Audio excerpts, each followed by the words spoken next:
अस्सलाम वालेकुम प्यारे बच्चों। क्लास 10th उर्दू में हमारा आज का टॉपिक है आपके नसाब में शामिल हिस्सा शेर से गज़ल जो लिखी है ख्वाजा हैदर अली आतिश ने। ख्वाजा हैदर अली आतिश ने जो ये गज़ल लिखी है जो आपके नसाब में शामिल है वो इस तरह से है। दहन पर है उनके गुमा कैसे कैसे, कलाम आते हैं दरमियाँ कैसे कैसे, ज़मीन चमन गुल खिलाती है क्या क्या, बदलता है रंग आसमां कैसे कैसे। न गोरे सिकंदर न है कब्र दारा, मिटे नामों के निशां कैसे कैसे। दिलो दीदा अहले आलम में घर है, तुम्हारे लिए हैं मकां कैसे कैसे। गम गुस्सा रंजो अंदो हरमा हमारे भी हैं मेहरबान कैसे कैसे। अगर हम इस गज़ल के अगर हम देखेंगे मुश्किल अल्फाज क्या क्या है इसमें। पहले दहन, दहन के माने हैं मोह, गुमा, गुमा के माने हैं ख्याल वहम, कलाम के माने हैं बातें करना, चमन के माने हैं बाग, गुल खिलाना के माने हैं हंगामा खड़ा करना, रंग बदलना के माने हैं हालात बदलना, अघोर के माने हैं कब्र, सिकंदर के माने हैं बादशाह सिकंदर आजम जिसने पूरी दुनिया को फतह किया था। दारा के माने हैं ईरान का एक अजीम शहनशाह, ईरान का। दीदा के माने हैं आँख से देखना, अहले आलम के माने हैं दुनिया वाले, दुनिया के लोग। रंज के माने हैं दुख गम, अंदुख के माने भी हैं गम, हरमा, हरमा के माने हैं मायूसी। प्यारे बच्चों, अगर हम इस गज़ल के देखेंगे ये एक ही बंद पे मुश्तमिल है। ये गज़ल जो लिखी है ख्वाजा हैदर अली आतिश ने।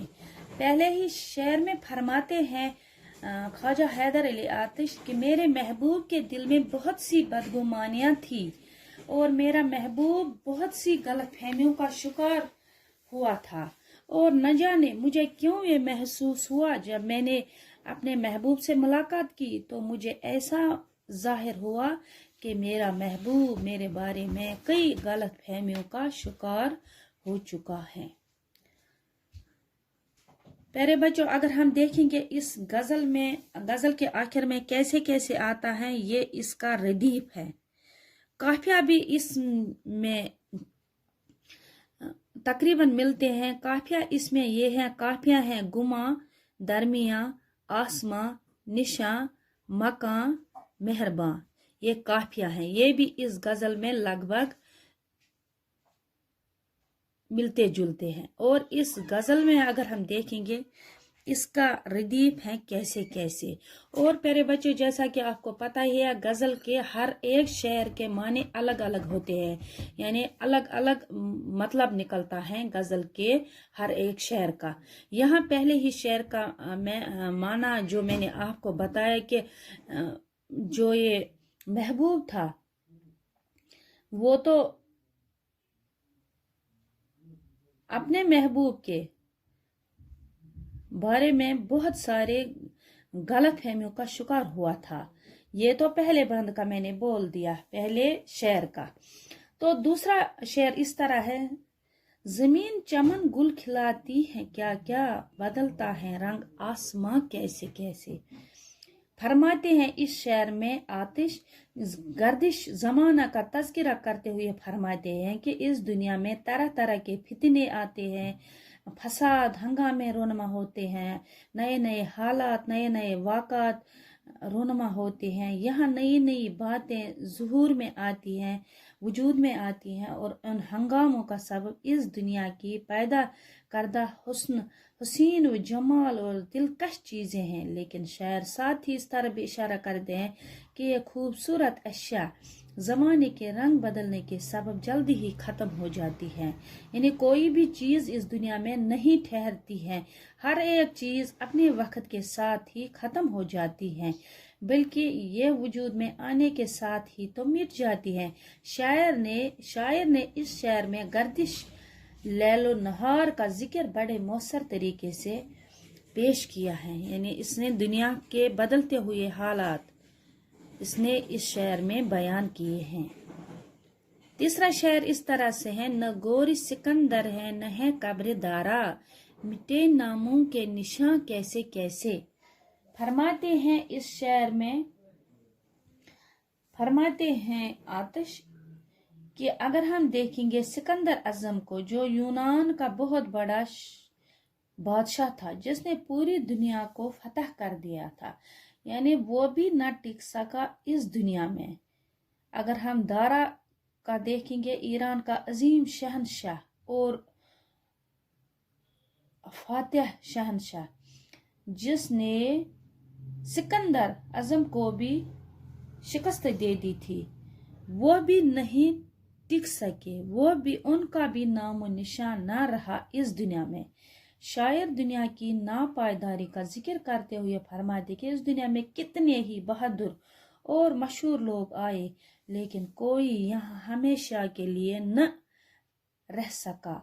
दुनिया के अजीम बादशाहों की मिसाल देते हुए कहते हैं, सिकंदर आजम और दारा जैसे अजीम पुरजलाल और मशहूर बादशाह भी नहीं रहे, यहाँ तक कि उनके कब्रों के निशान भी अब तक बाकी नहीं हैं। गोया ये दुनिया, इससे वाबस्ता तमाम चीज़ें फानी और बेसुवाती हैं। यानी कोई भी चीज़ इस दुनिया में कायम नहीं रह सकती। अब दूसरे शेर के ओर चलते हैं। दिलो दीदा अहले आलम में घर हैं, तुम्हारे लिए हैं मकान कैसे कैसे। फरमाते हैं आतिश इस शेर में अपने महबूब से मुखातिब होकर फरमाते हैं कि मेरे महबूब, तुम लोगों के दिलों में रहते हो और इनकी आंखों में बसते हो।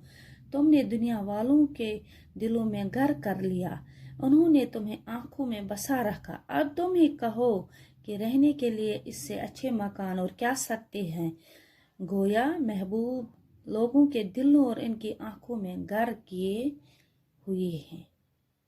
अब आखिरी शेर की ओर चलते हैं और वो इस तरह से है, गम व गुस्सा रंजो अंदुह व हरमा हमारे भी हैं मेहरबान कैसे कैसे।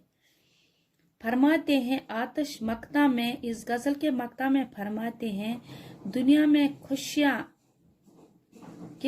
तो सदा हमसे दूर ही रहती हैं, अलबत्ता रंज व आलम, गुस्सा, गम, हसरतें और मायूसियां हम पर बहुत मेहरबान है। यानी गम और महरूमियों की हमारे पास कमी नहीं और खुशियां हमसे रूठी हुई हैं। प्यारे बच्चों, ये तो था ख्वाजा हैदर अली आतिश की गज़ल, जो मैंने आपके सामने रख दी। उम्मीद है कि आपने अच्छे से गौर किया होगा और समझ लिया होगा। बाकी वस्सलाम।